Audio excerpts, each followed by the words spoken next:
अत्यंत सौभाग्यशाली और उन्नति प्रदान करने वाला सूत्र।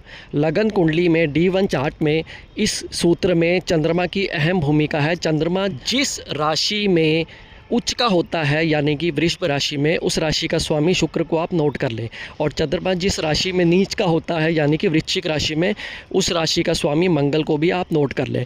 अब D1 चार्ट में यानी कि लगन कुंडली में चंद्रमा जिस भी भाव में बैठा हो, उस भाव से यदि केंद्र में मंगल और शुक्र ये दोनों आ जाएं तो ऐसे में वे ये सूत्र पूरी तरह से लागू हो जाता है।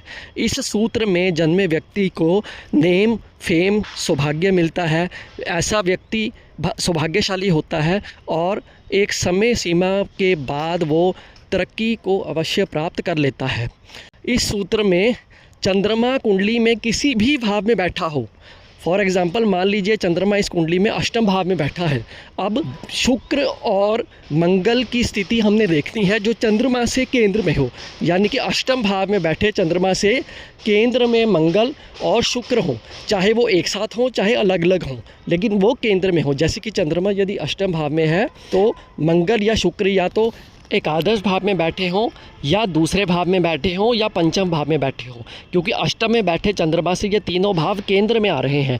ऐसे में शुक्र और मंगल एक साथ या अलग अलग केंद्र में हो चंद्रमा से, तो इस सूत्र का निर्माण होता है। इस सूत्र में मंगल और शुक्र चंद्रमा के साथ एक ही भाव में भी बैठे हो सकते हैं। इस सूत्र में यदि चंद्रमा लग्नेश का मित्र हो और तब ये सूत्र अप्लाई हो रहा हुआ D1 चार्ट लगन कुंडली में, तो इसकी जो पॉजिटिविटी है वो ज़्यादा बढ़ जाती है। और यदि चंद्रमा लग्नेश का शत्रु हो यानी कि कुंडली में चंद्रमा अकारक हो या मारक हो, तो ऐसी अवस्था में भी ये फल देगा, लेकिन उसकी पॉजिटिविटी थोड़ी कम हो जाएगी।